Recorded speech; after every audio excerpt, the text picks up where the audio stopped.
Assalamualaikum warahmatullahi wabarakatuh. Hai Sobat Darsono, balik lagi bersama saya Mungki Rahmawati dalam acara podcast Kopdar, Kupas Obrolan Darsono. Tentunya dengan tema-tema kesehatan yang selalu menarik dan inovatif. Sobat Darsono, masih dalam rangka peringatan World Breastfeeding Week tanggal 1 sampai 7 Agustus. Maka tema kita yang akan kita angkat kali ini adalah tentang pentingnya dukungan menyusui terhadap kelompok rentan. Seperti yang Sobat Darsono tahu ya, bahwa ASI itu adalah nutrisi yang paling tepat untuk bayi. Tapi dalam perjalanannya sering kita temukan kegagalan-kegagalan pada ibu menyusui saat menyusui bayinya. Nah, kegagalan-kegagalan itu kenapa? Kemudian bagaimana cara mengatasinya? Kemudian kelompok-kelompok rentan yang mana yang perlu kita support agar tidak terjadi proses kegagalan yang selanjutnya? Tentu kita akan bahas habis-habisan dalam episode kita kali ini. Sobat Darsono, dalam episode kita kali ini tentunya saya tidak sendiri ya. Saya bersama seorang narasumber yang sangat hebat di bidangnya. Kemudian beliau adalah dokter spesialis anak di RSUD Dr. Darsono Kabupaten Pacitan. Beliau juga seorang konselor laktasi, yaitu Dr. Yulia Fatma Wardani, Magister Sains Spesialis Anak. Selamat siang, Dokter. Selamat siang, Mbak Mungki. Alhamdulillah sehat-sehat nih, Dok? Sehat, okay, Alhamdulillah. Dokter, tanggal 1 sampai 7 Agustus yang lalu kita secara bersama-sama seluruh dunia memperingati World Breastfeeding Week.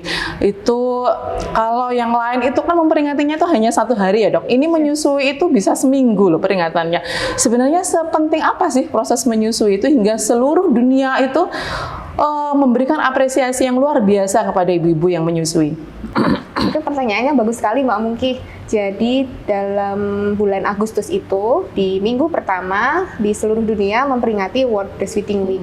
Karena yang pertama, perlu kita semuanya selalu diingatkan tentang pentingnya menyusui, ya, baik itu prosesnya dan juga konten yang diberikan, yaitu air susu ibu, yang mana itu adalah makanan yang terbaik untuk bayi. Ya. Yang kita ketahui sekarang tantangannya sangat besar ya.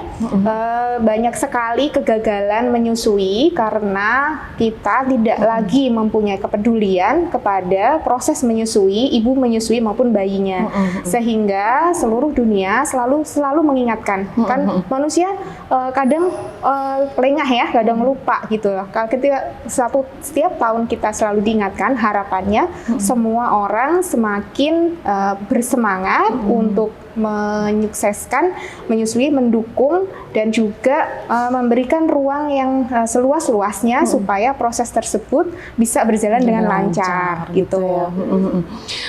Sebenarnya kan proses menyusui itu prosesnya alamiah ya, Dok ya. Tapi tidak semua orang itu berhasil untuk proses menyusui itu sendiri. Pernah nih, Dok, saya itu baca ada suatu kasus, pernah baca di media sosial itu ada bayi baru lahir itu sama keluarganya diberi pisang, Dok. Itu sebenarnya boleh nggak sih, Dok ya, untuk seorang bayi baru lahir diberi pisang?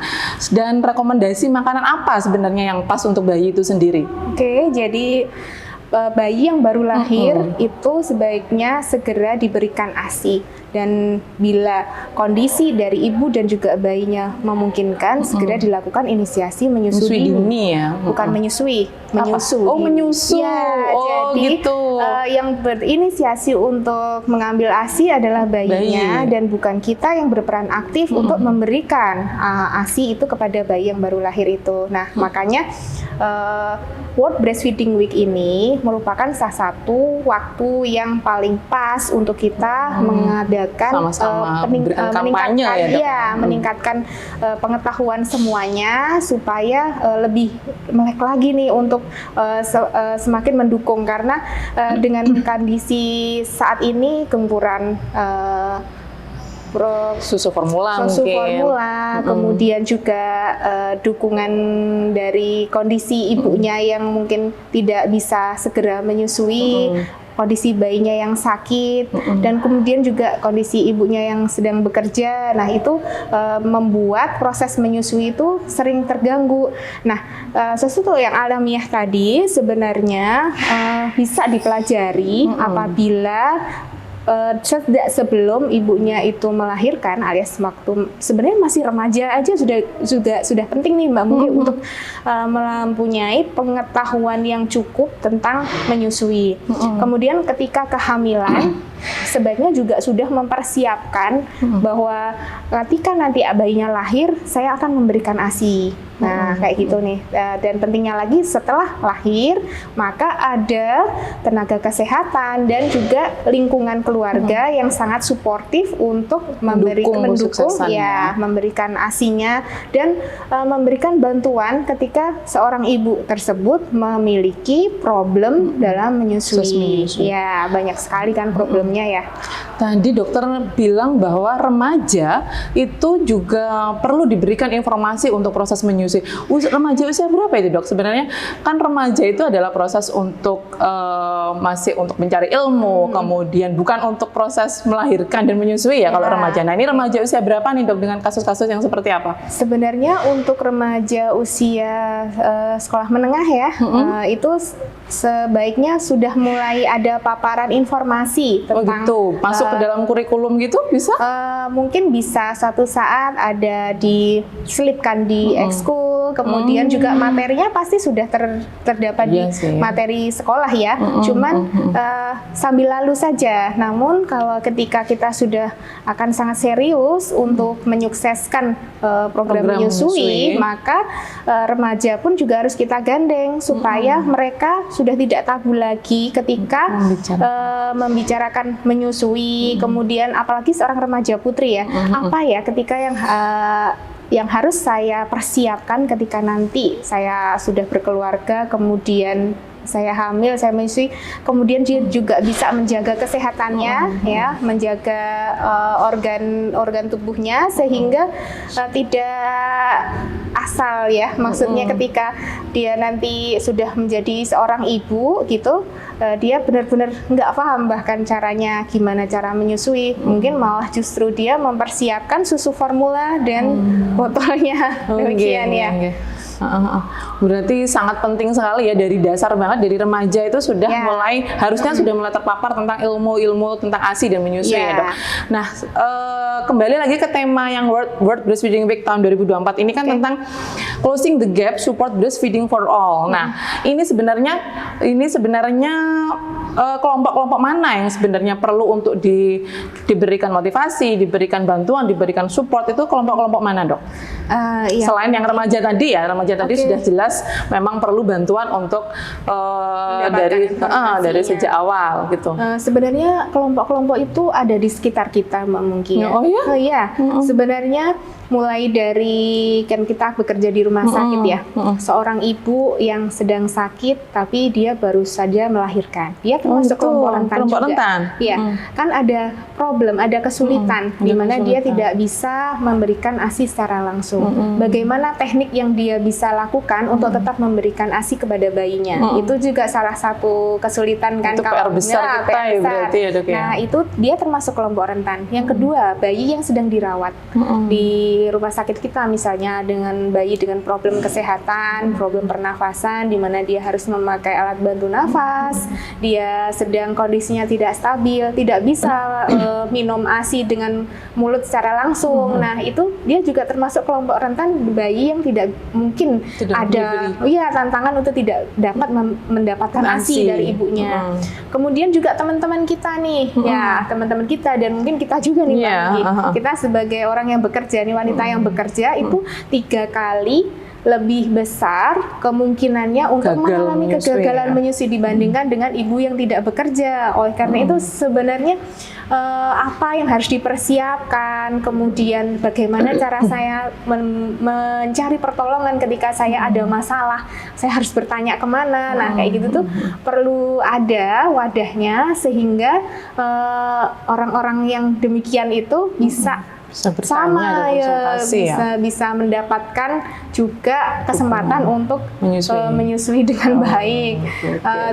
Terus ada lagi mungkin ibu yang kekurangan gizi, kemudian ibu yang harus berpisah dengan bayinya misalnya karena harus bekerja di luar kota, harus berada di lembaga permasyarakatan, kemudian juga yang harus meninggalkan anaknya tadi ya, untuk waktu yang agak lama yang tidak bisa menyusui secara langsung, itu juga termasuk kelompok-kelompok rentan yang perlu kita dukung ya. Nah, sebenarnya tidak terlalu saklek juga dengan hal-hal yang tadi, Mbak Mungki. Di lingkungan kita pun kadang ibu yang tidak bekerja pun juga kelompok rentan ketika keluarganya yang berada di tidak sekitarnya memiliki support tidak mensupport. Kemudian juga teman-teman bekerjanya itu juga tidak mempunyai rasa empati untuk ibu, seorang ibu yang menyusui, kemudian juga tempat untuk menyusui, tempat untuk memerah ASI. Nah, itu di mana? Nah, itu kalau misalnya tidak tersedia di tempat bekerja, nah dia juga termasuk orang-orang yang rentan untuk mengalami kegagalan proses menyusui.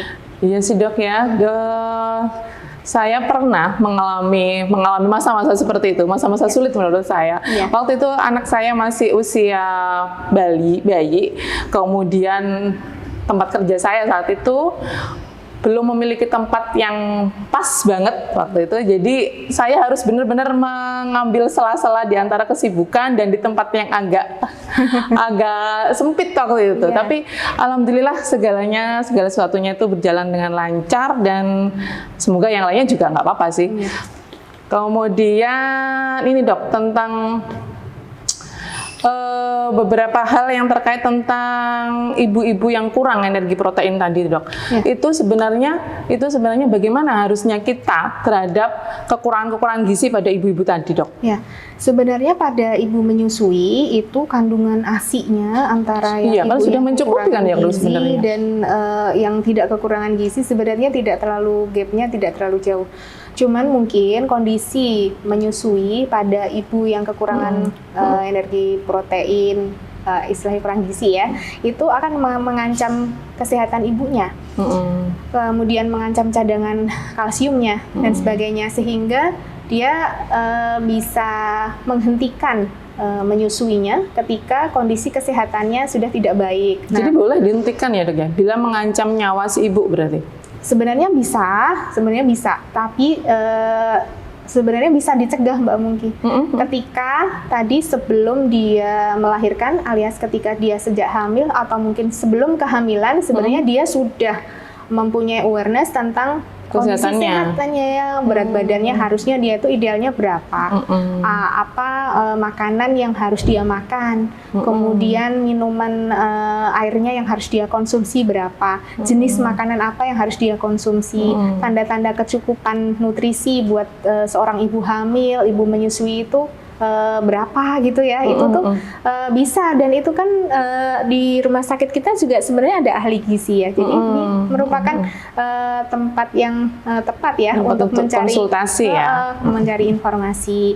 Nah, jadi sebelum itu harus dihentikan. Langkah baiknya ketika kita menemukan, kita rangkul lebih awal sehingga dia tetap bisa memberikan ASI-nya dan bisa dicegah kondisi untuk menghentikan menyusuinya tadi. Gitu ya. Oke.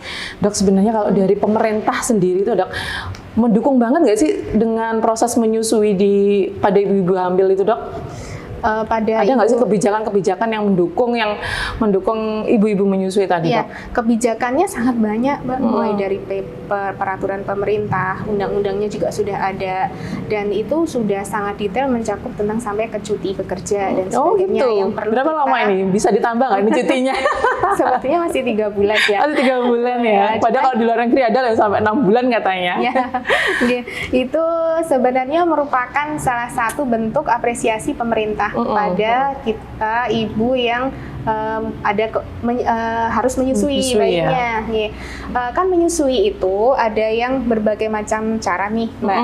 Jadi ada yang direct breastfeeding atau menyusui secara langsung. Nah, ada teknik lain nih, kalau misalnya ibunya harus bekerja.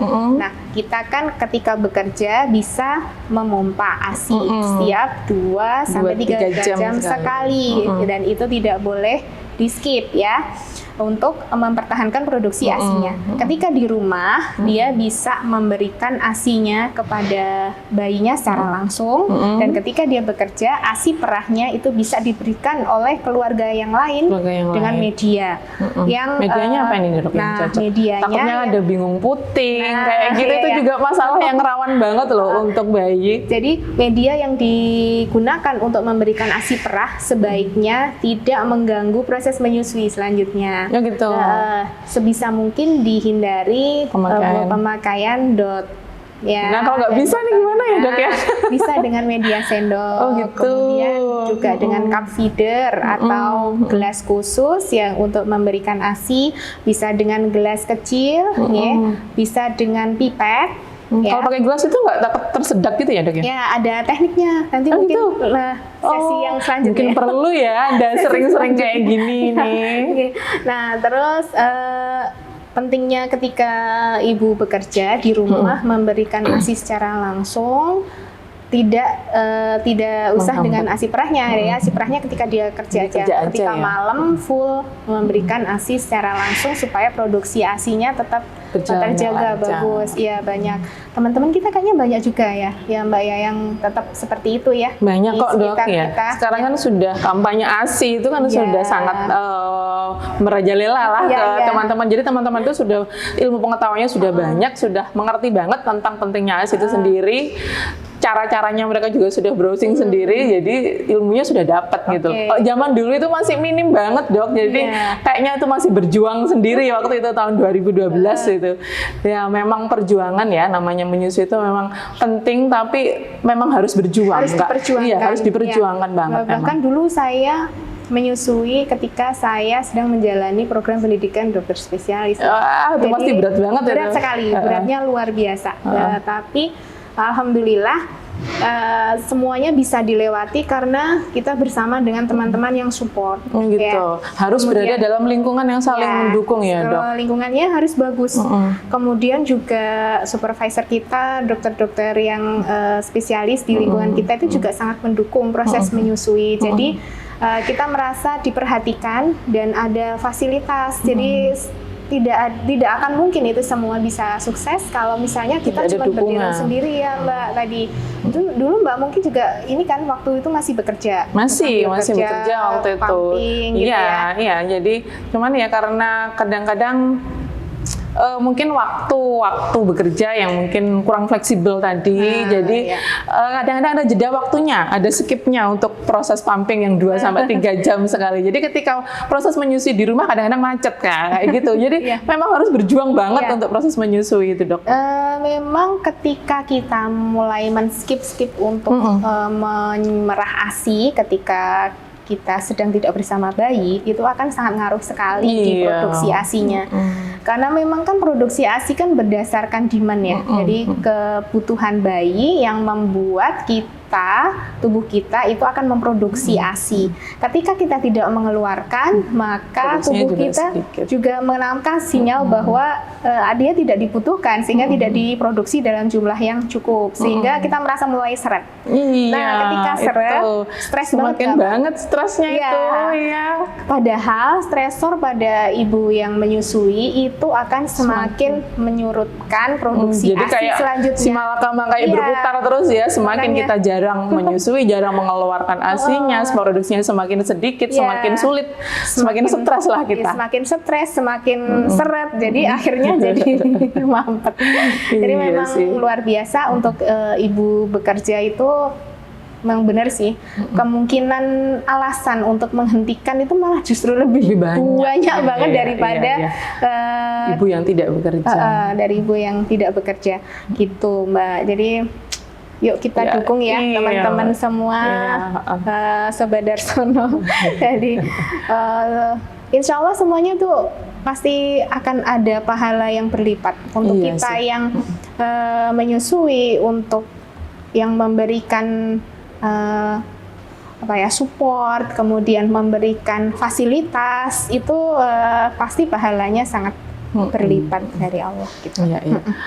Dokter, kemudian ada satu lagi dok, banyak nih masalah-masalah ASI ya, masalah-masalah proses tadi kan ngomongnya kan tadi mulai macet dan sebagainya dok. Nah kalau misalkan proses relaksasi sendiri tuh dok, proses relaksasi itu sendiri itu sulit nggak sih dok? Itu juga suatu masalah yang besar banget loh itu.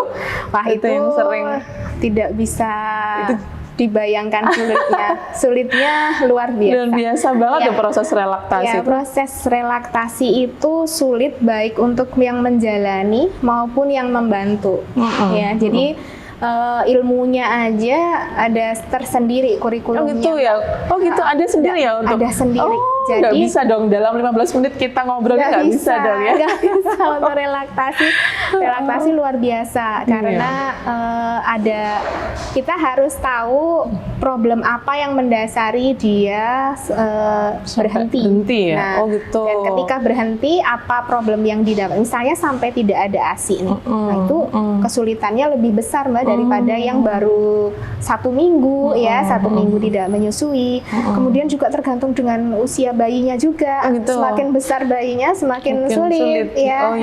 Banyak kan yang kita temui misalnya di rawat inap atau rawat jalan seorang ibu yang sudah menghentikan proses menyusui kemudian kita minta untuk menyusui lagi kan nggak bisa. Hampir 100% nggak mau ya.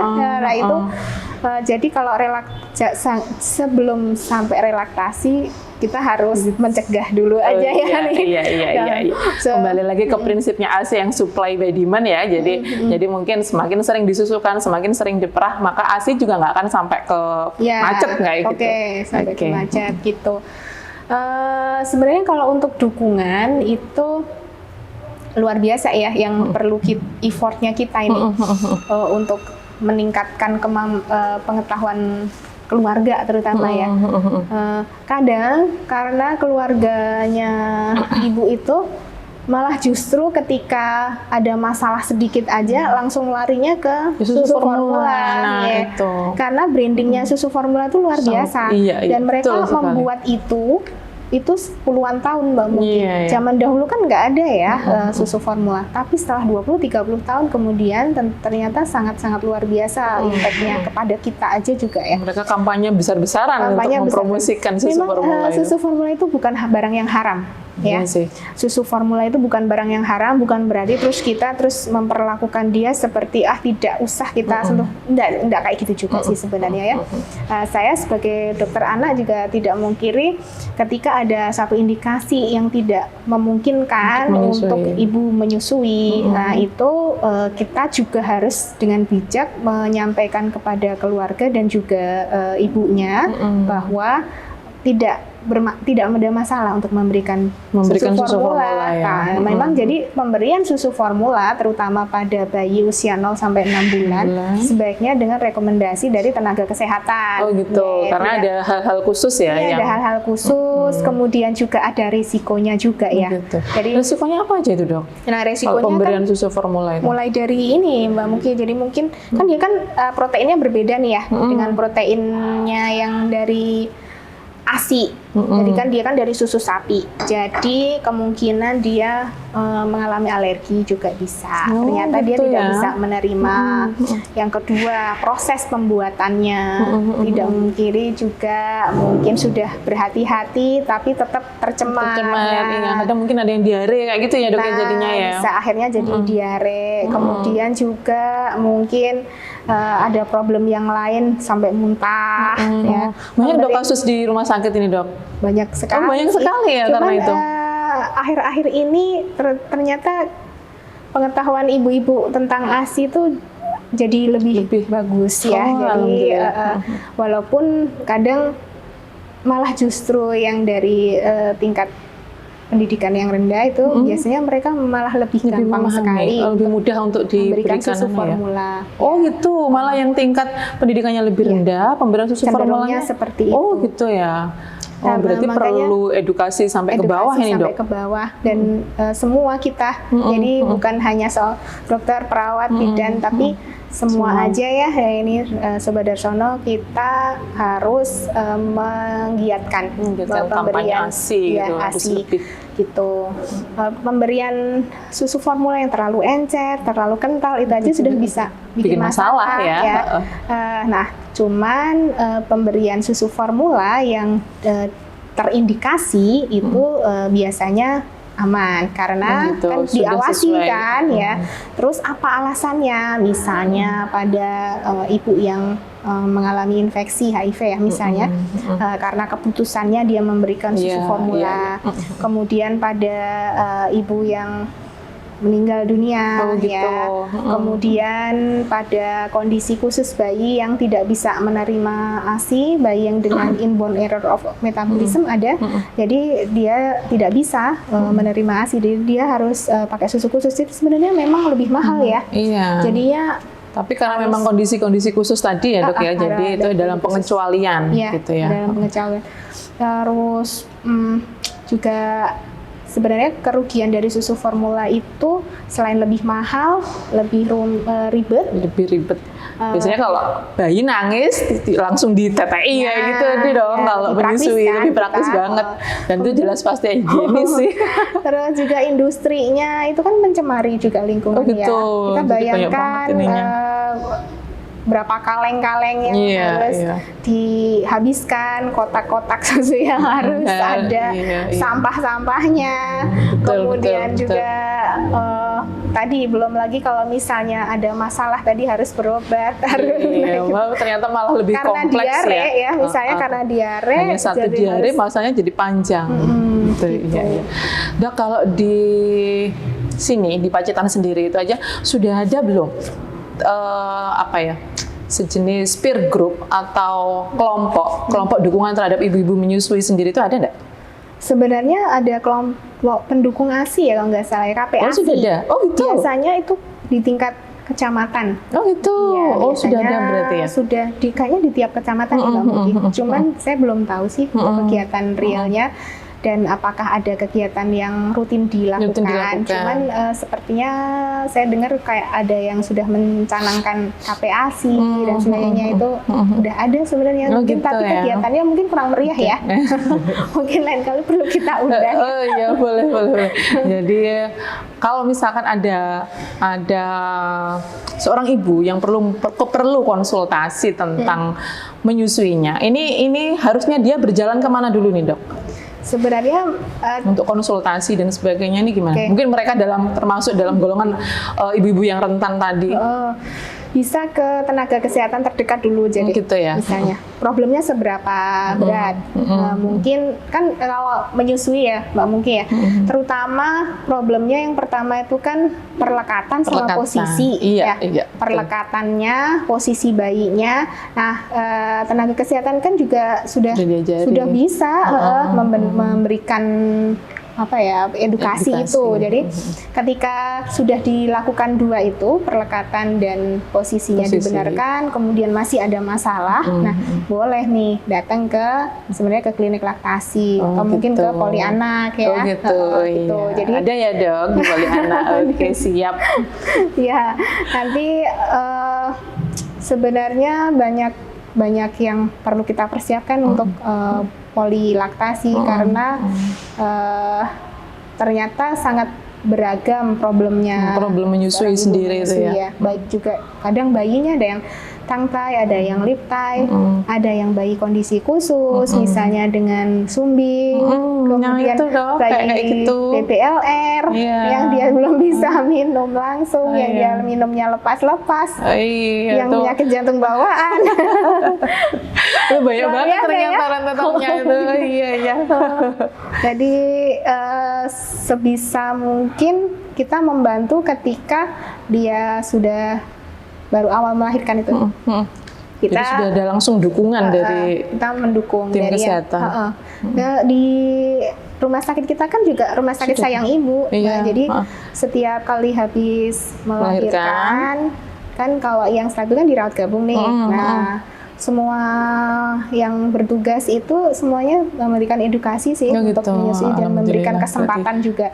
Nah, kita yang di ruang bayi sakit, ketika bayinya kondisinya sudah stabil, biasanya selalu kita dorong seorang ibu untuk segera memberikan ASI-nya. Jadi keterlibatan keluarga, baik itu kondisinya dia stabil maupun bayi yang tidak sehat, yang itu penting. Jadi ketika sudah stabil, secepat mungkin keluarga itu kita dekatkan ke bayinya lagi supaya dia ada peran serta.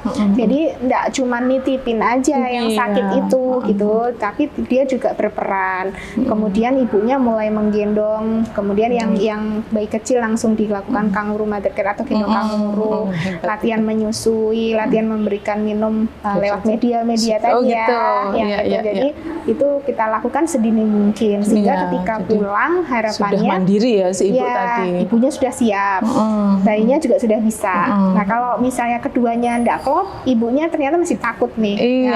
Masih ASI masih takut. Nah bayinya ternyata masih belum bisa tadi posisi dan pelekatannya masih belum biasanya bagus. Sudah mulai galau kayak gitu itu. Nanti bisa dibuktikan mungkin beberapa waktu ketika kontrol lagi sudah tidak mengkonsumsi ASI lagi. Karena yang di rumah ternyata juga tidak mendukung. Kadang-kadang tuh kalau soalnya indikasinya tuh bayi nangis dok, bayi nangis, ini tandanya lapar nih kayak gitu. Bayinya lapar, ASImu sedikit. Kayak gitu itulah ya. Itu adalah kata-kata yang tidak boleh dilontarkan baik oleh kita maupun untuk keluarga. Kadang kita nggak sengaja ya, ASInya masih belum banyak, nggak boleh. Ternyata itu tidak boleh. Itu momok banget ya itu buat ibu yang baru melahirkan. Jangankan yang ngomong kita orang nakes, bisa yang ngomong temennya aja dia langsung down ya. Iya, langsung down banget kayak gitu.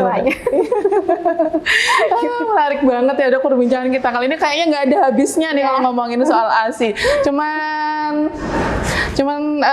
ya mungkin kita lain waktu akan ngobrol lagi termasuk tentang tadi ya dok ya tata cara yang perlekatan, kemudian tadi relaksasi, gimana sih cara yang relaksasi itu juga pasti ada tips triknya kan ya. Cuman karena waktu yang sudah terbatas, mungkin kapan-kapan kita akan berjumpa lagi dok. Sobat Darsono, demikianlah tema kita kali ini, tema yang sangat menarik sekali tentang menyusui. Saya masih ingat ada satu istilah untuk memberi penyemangat bagi ibu-ibu menyusui. Menyusuilah dengan keras kepala karena menyusui itu tanpa perjuangan itu juga tidak akan berhasil. Menyusui itu sesuatu yang sulit, tidak mudah, tapi sangat layak untuk diperjuangkan gitu. Ya, betul sekali. Terima kasih Dr. Yulia atas kesempatannya. Kemudian semoga ilmu yang jenengan berikan itu bermanfaat bagi kita semua.